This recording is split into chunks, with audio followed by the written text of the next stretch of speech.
सध्या संपूर्ण इंटरनेटवर अक्षय खन्नाचं नाव सगळीकडे गाजत आहे आणि मला जाकीर खानचा एक इंटरव्ह्यू आठवतो.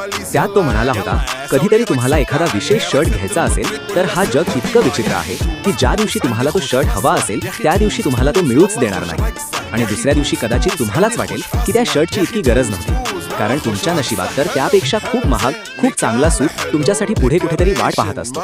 एकदा एका इंटरव्ह्यूवरने अक्षय खन्नाला विचारलं, तुम्ही इतका मोठा ब्रेक का घेतला, मूवीज आणि ऍक्टिंग पासून दूर का राहिला? त्यावर तो म्हणाला, मी काही मुद्दाम ब्रेक घेतला नव्हता. मला जशा प्रकारचे रोल आणि जशा प्रकारच्या फिल्म्स करायच्या होत्या तशा ऑफर्सच मला येत नव्हत्या आणि ही इंडस्ट्रीच अशी आहे. पण कुणाला ठाऊक होतं की एक दिवस धुरंधर सारख्या मोठ्या स्टार असलेल्या चित्रपटात एक अशी भूमिका त्याची वाट पाहत असेल ज्यात तो सगळ्यांनाच मागे टाकेल. म्हणून या गोष्टीचा अर्थ असा, उशीर म्हणजे नकार नाही. जर तुम्ही एखादी गोष्ट मनापासून हवी असेल आणि ती तुम्हाला मिळत नसेल तर कदाचित तुमच्यासाठी त्याहून मोठी चांगली गोष्ट पुढे तुमची वाट पाहत असेल. कधीही आशा सोडू नका.